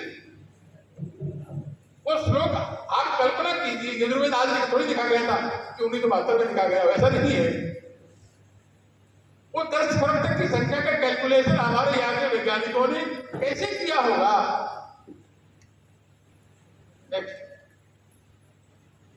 भारत के इतिहास में कैसी कैसी छेड़छाड़ हुई है उसके बारे में आप सबको मालूम है। कैसे तुष्टीकरण के लिए ये सब बातें दबा दी गई। अंग्रेजों के आक्रमण के कालखंड में शिक्षा को केवल चाकरी तक जोड़ दिया गया, और हमारे ये जितने भी वैशिष्ट थे, जितनी परंपराएं थी, जितनी मान्यताएं थी, जो भारत को विश्व की देन, भारत की देन थी विश्व को, उन सबको समाप्त कर दिया गया। मैकाले मिलिट्री में अंदर उसका उदाहरण आता ही है। मैकाले जब पूरे उनके जो बहनोई थे विलियम, उनके माध्यम से उन्होंने ब्रिटिश पार्लियामेंट में मिनट्स भेजी। तो विलियम जो है, जो मैकाले की मिनट्स लेकर के जाता है, एक प्रकार से कहिए कि पत्र लेकर के जाता है, उस मिनट्स में वर्णन आता है कि मैं कश्मीर से कन्याकुमारी तक घूमा, मुझे कोई बेरोजगार नहीं मिला, कोई चोर नहीं मिला, कोई पापाचारी नहीं मिला। कैसा देश है? इस देश की शिक्षा व्यवस्था, इस देश की और वाली परंपराएं, इस देश की मान्यताएं कैसी रही हैं? इस देश को अगर गुलाम बनाना है तो इस सिस्टम को कटाफ करना पड़ेगा, और उस शिक्षा को ही मान्यता देना पड़ेगा जिस शिक्षा के आधार पर नौकरी मिलती है, और वो केवल अंग्रेजी शिक्षा है। धीरे धीरे पूरे सिस्टम को कट किया गया। अतीत के आधार पर भविष्य की संकल्पना, ये मैं एडिटिव ये शब्द पढ़ता हूं। हमारा अतीत अत्यंत गौरवशाली है, उसी गौरवशाली राह पर चलकर ही हम पुनः विश्व गुरु के सिंहासन पर पदासीन हो सकते हैं।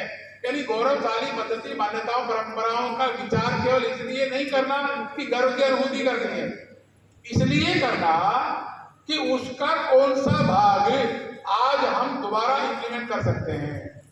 धीरे धीरे कौन सी बातें अपने यहाँ क्रियान्वयन में ला सकते हैं, उन बातों को जानते हुए वर्तमान में क्या क्रियान्वयन किया जा सकता है, इसका विचार करना स्थिति बन गई है। अतीत के आधार पर भविष्य की संकल्पना। वो आगे भारद्वाज मुनि का, आगे भारद्वाज मुनि का जो शास्त्र है उसमें चंद्रकांत धीरे और सूर्यकांत धीरे दो के वर्णन और आते हैं। उसका इसमें एक संकेत किया गया स्लाइड में। इस 3 स्लाइड में आगे वर्तमान की उपलब्धियों की चर्चा की गई, यानी उसके आधार पर आज भी हमारे यहाँ के कुछ लोगों ने जो आगे करने का प्रयास किया है। शिक्षा का विषय है, डिजिटल इंडिया का विषय है, महिलाओं की शिक्षा का विषय है। उस समय जब भारत 1947 में आजाद हुआ तो देश की साक्षरता 12% थी, आज 74% पहुंची है। लेकिन केवल साक्षरता बढ़ने से काम नहीं चलेगा, क्योंकि साक्षरता की दिशा नेगेटिव है। उस पॉजिटिव दिशा में आना है जो पौराणिक पद्धति की रही है। अर्थव्यवस्था का बदलाव है, प्रौद्योगिकी और अंतरिक्ष के विविध कार्यक्रम है। धर्म संस्कृतियों के अंदर एकात्म भाव है, एक राष्ट्र श्रेष्ठ राष्ट्र जिसकी संकल्पना का विषय है। वायरलेस इत्यादि का उपयोग हुआ है। वर्तमान की उपलब्धियों में भारतीय रेलवे का नेटवर्क की बात आती है। ये जो इसरो के द्वारा जो पूरा विश्व के अंदर एक बड़े मानक स्थापित किए गए हैं, अलग अलग जो उपग्रह स्थापित किए गए, उनका एक झलक है इसमें। पहली बार भारत ने रॉकेट भेजा, चंद्रयान, पहली बार मंगल ग्रह पर भेजा, और पहली बार में ही सफलता का मापदंड उतना रहा। मंगल बारे में थोड़ी सी कठिनाई आई कि जो आज तक जो बड़े प्रसिद्ध देश कहलाते हैं खगोलीय विज्ञान में, जो अभी तक नहीं कर सके, जल की खोज चंद्रमा पर पहली बार भारत के चंद्रयान 2 के द्वारा हुई। ये केवल वर्तमान की थोड़ी सी एक झलक दिखाई गई है। श्रेष्ठ संस्कृति और परंपराएं, उसके बारे में 2-3 स्लाइड्स बनाई गई हैं। आगे बढ़िए।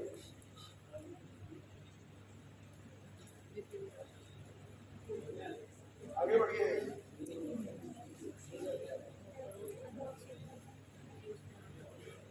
जी, और आगे बढ़िए, और आगे। तो इसमें ये जो 2-3 स्लाइड है अंतिम, आगे बढ़िए, और आगे।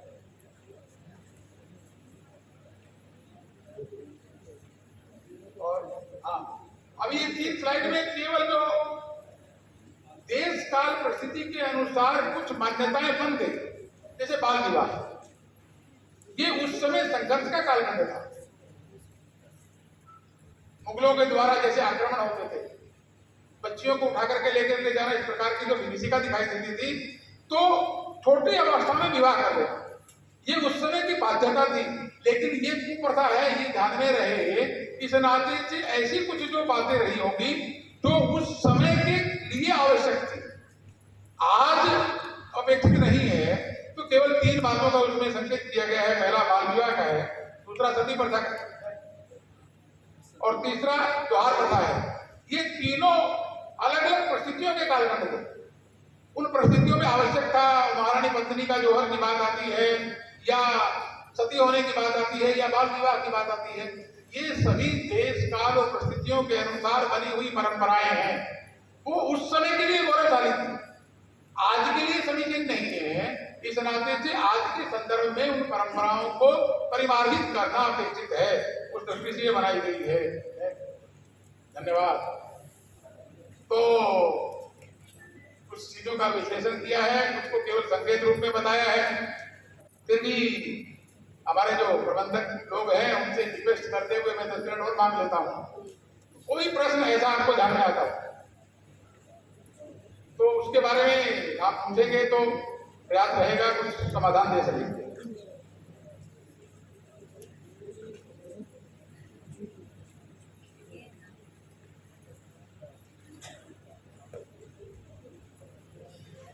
लाखों वर्षों की गौरवशाली परंपरा को 40 मिनट में 50 मिनट में बता रहा हूं।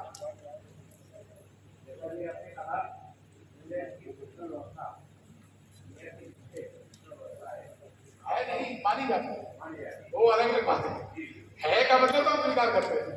आपका वहाँ प्रवासी हुआ है, तो हमारा उससे क्या सीखने लायक है? तो मैंने पहले ही बताया, फिनलैंड की शिक्षा व्यवस्था में वो जो बात आती है कि उस देश की जो विरासत है, वह 3 बातों का विशेष प्रभाव है। एक, केवल विषय ज्ञान शिक्षा नहीं है, इस बात पर उनका जोर है।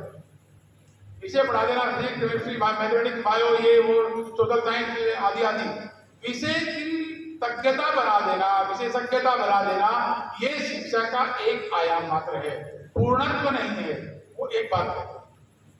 दूसरी बात वो कहते हैं कि मनुष्यत्व की जो शिक्षा है, मनुष्य कैसा होना चाहिए, उसमें वैल्यू एजुकेशन की है, उसमें रूटेड टू कल्चर की बात भी आती है, तो हमारी सांस्कृतिक विरासत को समझना और उसके अनुसार जीवन जीने की बात भी आती है।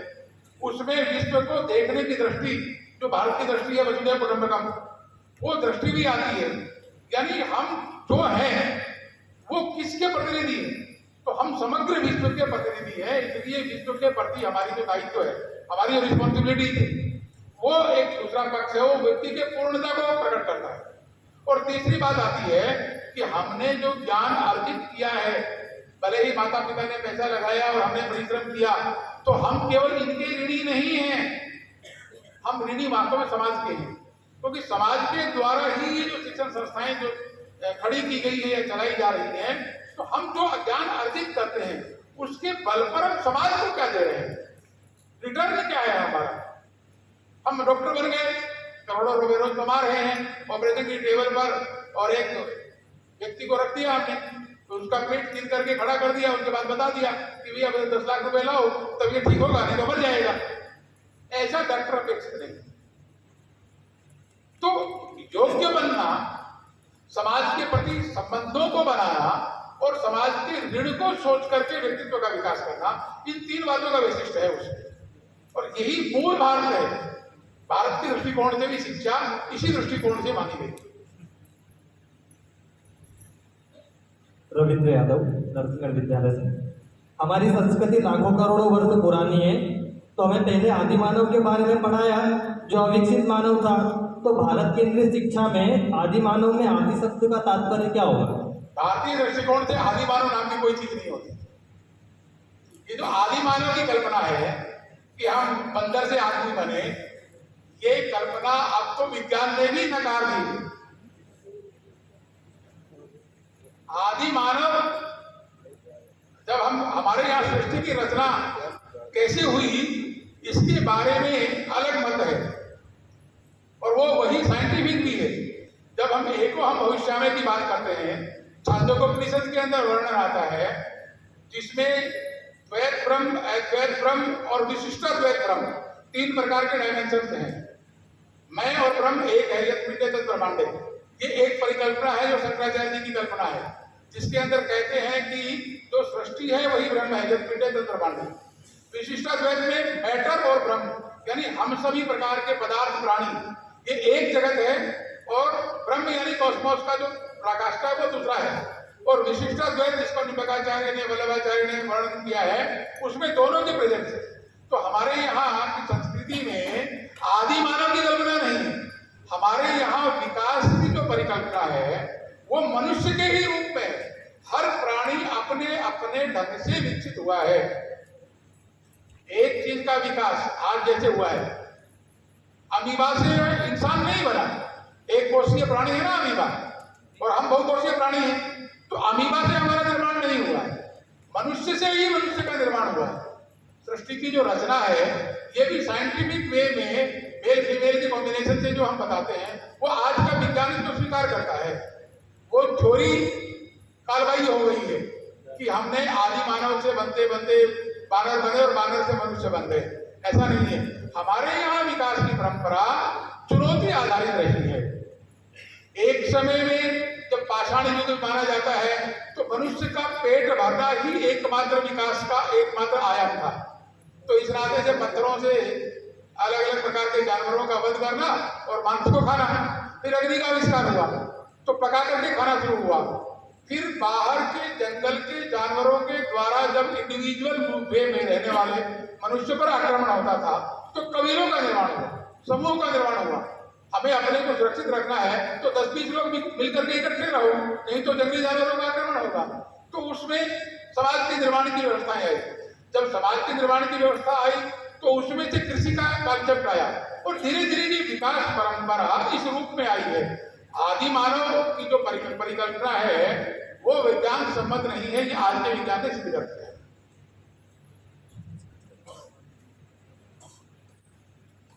भरद्वाज मुनि ने विमान शास्त्र की संकल्पना को साकार किया, लेकिन 1892 में करीब तलफड़ी नामक महाराष्ट्र में एक व्यक्ति थे, उसने एरोप्लेन बनाया गुलामी के काल में। क्या उसके बाद कोई ऐसा विश्वविद्यालय है भारत के अंदर या कोई ऐसा विद्यालय है जिसमें उस विमान शास्त्र की शिक्षा दी जाती हो?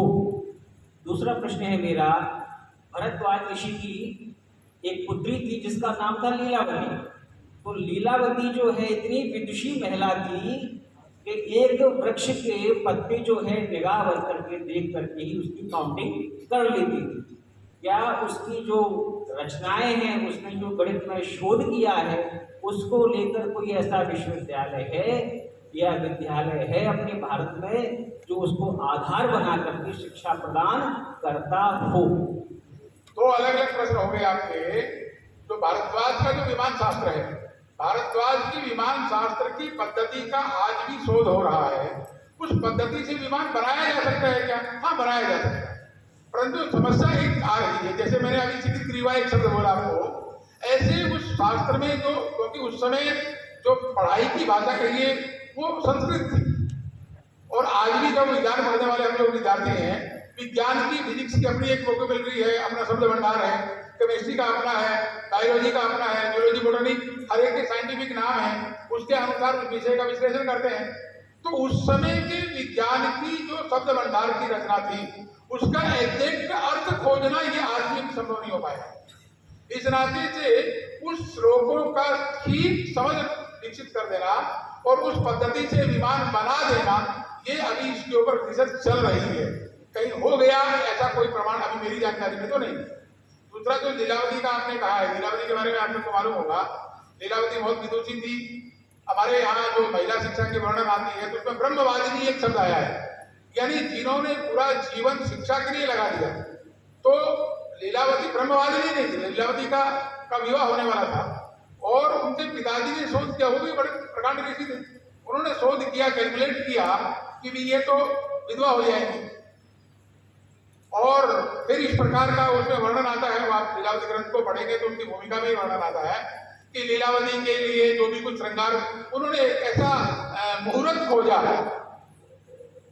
लेकिन प्रकृति का नियम तो सिद्ध है ना, मुहूर्त खोजा कि जिस मुहूर्त में अगर बालिका का विवाह होगा तो वो विवाह हो ही नहीं सकती, और उस मुहूर्त में लीलावती की शादी करने का दे दिया।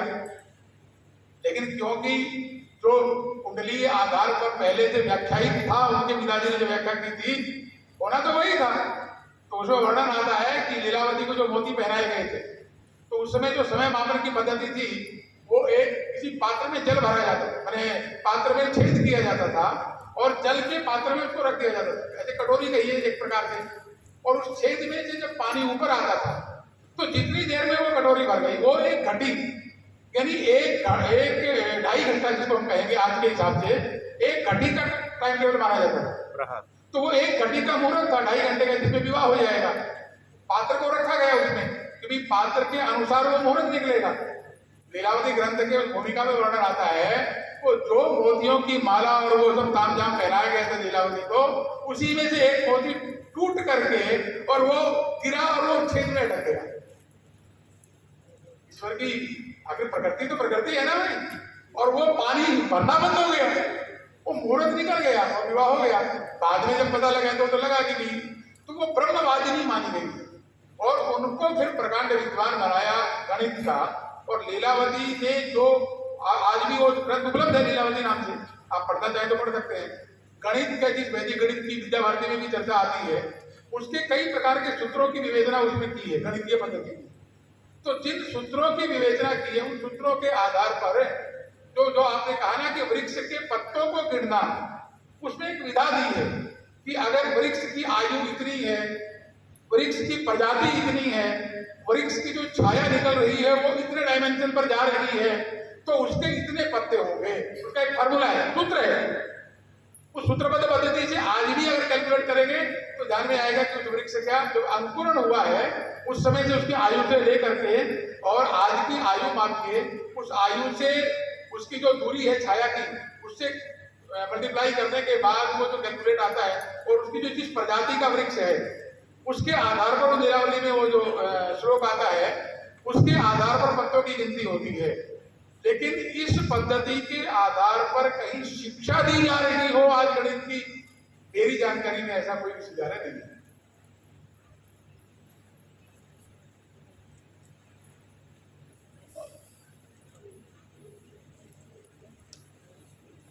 ठीक, धन्यवाद।